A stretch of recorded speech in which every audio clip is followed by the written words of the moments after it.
Hi and welcome to AntRC. It's Andrew with the latest in the MC8 build. Just a little update really. Not a lot of progress being made on the cab. That's still, as you saw it last, I've painted it and taken the floor back out of it. So I haven't summoned up the bottle to get into the electronics again. So that's just sitting waiting. Waiting for what, you might ask? Well, waiting for the flatbed, which I have done over 2 evenings, tonight being the last, so the bed is now finished. What I've spent tonight doing is what you can see in front of you, the yellow bed itself. I'm going to call it resin. I'm not entirely sure what it's made of, what this yellow plastic is, if I can just put it down this way up, but I'm going to call it resin. That's what I think it is. So it's substantial, as you can imagine, and it goes together pretty good. I'll talk you through the instructions in a minute. I've got to leave it upside down while it dries, while it sets properly. So let's have a little look at the instructions. So there's the truck, I should say, just in case this is the first installment you've come to. That's what we're building. It is the 2018 version of the Cross RC MC series. Now, what I have done tonight is page 47, which is the bed instructions, step 73. So you start off with the flatbed, you glue the side rails, the back rail and the headboard. Headboard is there. These are the rails, one on either side, and the tail end piece goes on there. So they're just long bits, and they clip on. They don't really snap on, so you've got to keep them level while the glue sets. I've got a few it kind of fits where it touches really in here. There's a reinforcing batten goes in there, which is quite good. So yeah, it does a little bit fit where it touches. There's not a great, you see there, it's not quite flush, and there too. But nothing appeared warped. That's the important thing. I was a bit worried that some of these lengths were going to appear warped, but they don't. They are pretty true and don't take a lot of conforming against the bed. So that's all pretty cool. You then put the support rails on, and these sit in grooved channels, a bit like these grooves you can see. These sit in grooved channels, so that's quite good. One thing I will note, I've checked with Terry as well, he had the same on his MC6 that he's just done.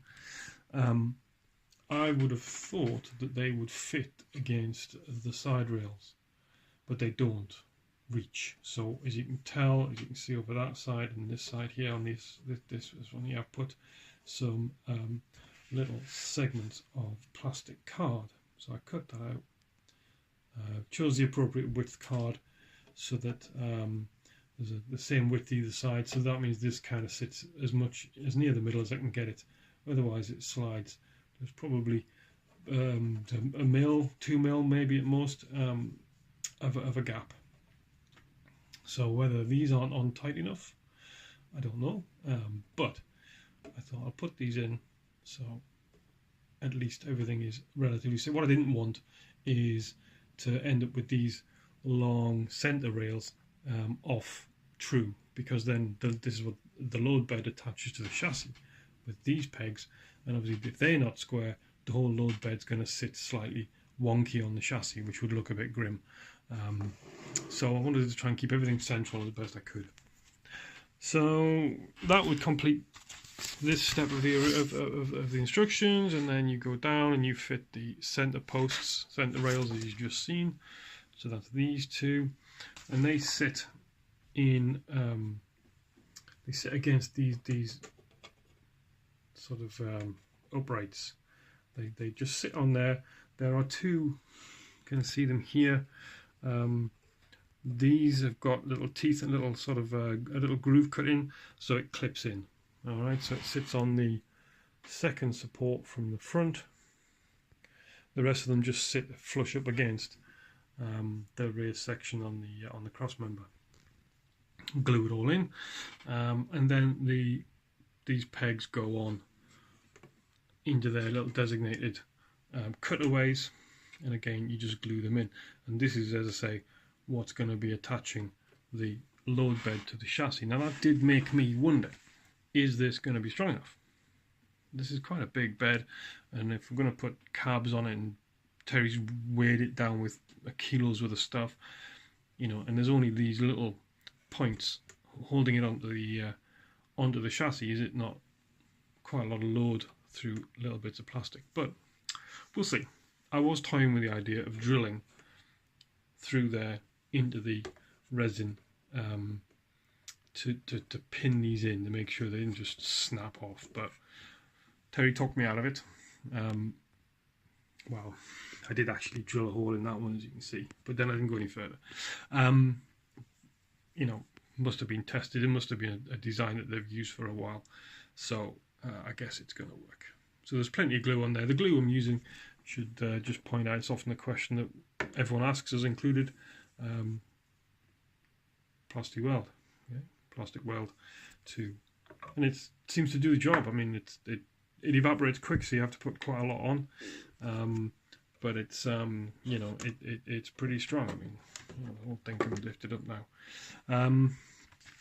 So they all went. That's all done together really easy. You know, there's no real big deal. Just the physical side of the thing is quite daunting. And then you move to putting on the accessory rails underneath, which are these. So these are what the jerry cans, if I can get the jerry can, well anyway I can't reach them, but there's 2 jerry cans going either side, and put these glue these rails on. I did have some problems getting these rails on here, these mounting plates. They go into grooves, a bit like you can see there.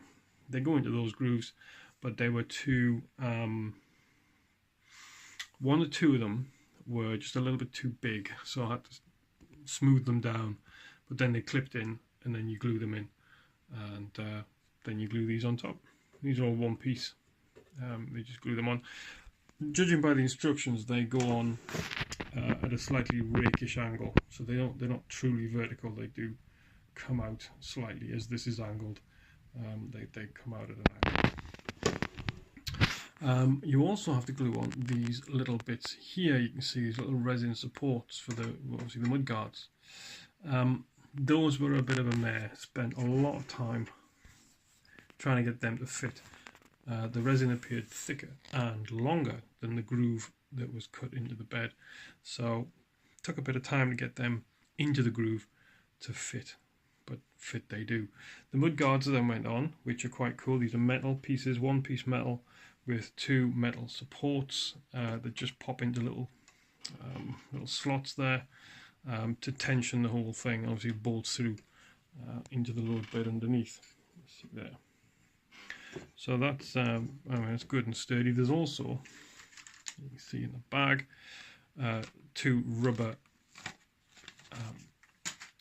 wood flaps that sit on here. You bolt them onto the 3 holes, so you've got an actual rubber flap that is going to move and drag across things very nicely. So there you go. So that's really it. What I did previous nights, quite a lot of nights it's taken me, is back a bit in the instructions, and that is the side rails for the bed. So there's a couple of boxes which you can see there, step 69. They sit in these channels that I currently have. What I've done is masked them out, so I put some tape in. So I'm going to spray all of this and spray the boxes separately, and then take the tape off and glue the boxes on to the bare resin. Terry put his on and sprayed them, which I was surprised he made such a good job of it, because I think every time you get a box on here, getting the paint on these sides, and you know, well, it's a recipe for too much paint going on. But Terry's managed it, so fair play to him. But I'm not that bold, so I don't mind having these on, but I'm not going to have 2 big boxes, one either side. Do them separate, do them after, glue them on. Take the tape off and glue them on. These rails, this is the stuff that just get a couple of good films lined up and sit in front of the film and whittle away. So that's the tailgate. You can see in that step 70, and then you've got times 6 side rails to do. So it's basically one big panel, like a big fence gate, I suppose, and then you put the hoop. Through. So there's a metal hoop here. Get out of the way of the light. So there's a metal hoop. You slot on. You super glue that in, and then you put this joint member across to hold it in. And then you put a number of cleats on the outside edge. 6 on the back tailgate, but it's 10 on each of the 6 side panels. The metal, I should have brought them up, shouldn't I? But they're downstairs, ready to be washed. But the metal post here, the metal sort of railing, is quite heavy and only really touches a little bit. So you super glue it in. You're going to get your finger stuck to it if you hold it in, so you've got to kind of rest it until the super glue goes off. And then you put that on with the plastic weld. Yeah, it's a bit of a mess, to be honest with you, a bit cack-handed, because the rail starts to droop, or the super glue goes off and you can't fit this on because it no longer sits on super glue. The whole thing's a bit a bit of a patience trier. So I found the best thing is just put some slow setting super glue in, put it on, rest it on something on your bench that's about the same height, and then get that on, plastic weld that on, and then just keep the whole thing until the super glue's gone off. One or two of mine are not straight. I think if you look at the official photos of the grey MC8, you'll see some of these rails are not straight. Some of these are slightly off as you look down the side of the truck. Some of them are a bit wonky. Mine are going to be a bit wonky as well.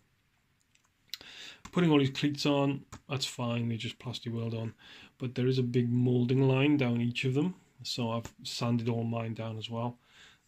The ones on here on the back I haven't yet sanded, so let me see if I can get this in the light without knocking everything off my desk, because it's just so big. So yeah, they all go on, but they are joined on the sprue here. You see the nub there and on the back, so I'll glue them in, and then I'll just rub them down with some sandpaper. But to date I've done 6 sides with 10 each, so that's 60. I've done another 6 on the tailgates, that's 66. So I'm going to have done 72 cleats glued and rubbed down by the time this is done. But they are things of beauty. They are really nice. They are really nicely detailed, and they've got nice little kind of curled ends to them, so they were worth the effort, very much so, very much worth the effort. This resin is really good. There's no seam lines in it. You can see a slightly dodgy joint here on the back. A few bits to tidy up before it goes into the painting stage. But yeah, I mean, this has been, after messing on with the electrics and sort of super detailing the carbon, this has been a refreshing burst of just regular building, and it goes together a treat. This goes together well. It's just really onerous. So and then you've got all the joining strips for the railings. Now it seems, and obviously I haven't finished assembling the whole thing yet, but it seems that it's talking about cement and so on. Each of these 3 panels makes up one side of the truck.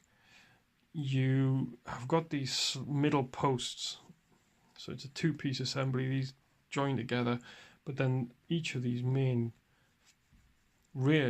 sections sort of slides along them. So I'm hoping that I don't have to glue them. You don't glue the whole thing on. You could make all of this as a fixed item, and then it basically gets bolted to the ends. You see here the bolt holes, and there's some over there as well. You bolt this whole assembly to the side of the truck. But obviously, because I'm going to put this this command cab on, what I've measured out, I'll not spoil too much of the surprise, is that basically I can get one of these lengths. So I'm going to get one of these lengths next to the head of the tailgate, head of the load bed, and then the cab will go on the back. So I've got a little sort of deck area here. So I'm going to get one of them on with one of these joining posts, and then if I take the cab off, it's going to be removable, this thing, and then, you know, load the bed up or put the tarp on or whatever. I can then slot these two parts back into place along this sort of sliding rail thing here. I have a funny feeling at some point I'm going to break it, but my hope is that it's very tight to fit together. I've tried it and it is quite a tight fit, and when it's painted it's going to be even more of a thing to deal with. So yeah, jury's out on that. That'll probably be the next update video. Will be oh well, I'm not going to make any promises, but let's see. That's for the future. For now, my plan is going to be to just proceed with the build, bearing in mind the cab has got to be put on afterwards. So I'm not going to commit to gluing any of this stuff, but I'm basically going to build it as it is in the instructions with the side panels on. The battery box is done. So you see, there they are. So you see them putting them on as a sort of complete unit, and they get bolted on to each end, bolted onto the headboard and bolted onto the tailgate. But they are dealt with as a sort of complete unit that you can unbolt and take off and have the bed flat. The battery box I've done, that's downstairs also. I think I showed you last time the battery that I've, the 3S battery I found to fit in it. Nice little hinges, they're pretty cool, the whole thing works really nice. So there's the two boxes in place underneath, which I haven't done yet. The mud flaps going on. Yeah, there's the jerry cans going in, as I mentioned, into these rails here. Then I've got to put the battery box on the bed. Okay, it's no big deal. And then you're into the final stages. That's this is all to come. I've got the electrics box, which may or may not get used. The clips to hold the cab hinges up and down from the front, and clips into these little rubber jaws. And there you go, and then it's done. It's the wiring going in, the bed going on, as I say, just the four little these little pegs are what are going to be holding it on. Yikes. And then it's in. There you go. So you see, look, that's what I mean. It's like you just put the three on as a complete unit, bolt them in, and then you put the tailgate on. As you see there, boom, boom, boom, boom, boom, boom. So yeah, that I'm leaving. I'm going to have these two on, and then the command pod on the back, or take the pod off and have all of them on. Get the tarp on as well. Beautiful thing. Yeah, there's the thing going up. So that's where I am. There's going to be a lot more painting to be done very shortly. Once this is all gone off, I'll tidy it up, get the rough edges off, and it's going to take a mountain of paint, isn't it? Yeah, Teddy wasn't kidding. Mountain of paint, grey. This one is, as you'll see if you look back at the video history of the MC8, it is going to be like a grey, like this kind of colour. Yeah, I can show you that. That's the colour that I'm doing it. If you haven't checked out the previous videos, these belong under the cab. They're like the wheel arch blocks, I guess they are. Yeah, I think. Look at the box. My parts box for this thing is almost done. Those are the spares for the suspension. It's all rubbish now. This is finished. Nothing else on there I need. Look, it's almost done. Spare wheel. Jerry cans are there. Bits of like sticky grip things for the cables. And that's it. There's the top. At the bottom of the box, look. So that's all the spare gear levers and things they don't give you. They don't tell you to use. There's the top and spare tyre. Yeah, that's it. Box is almost empty. Oh, look, there she is. Look at that. Can't wait. Can't wait. Anyway, there you go. Thank you for watching, guys, and I'm sure I'll have one along very shortly. But for me, over and out until you probably see this again painted. My guess is that'll be the next thing I show you. Alright, cheers guys, thanks for watching.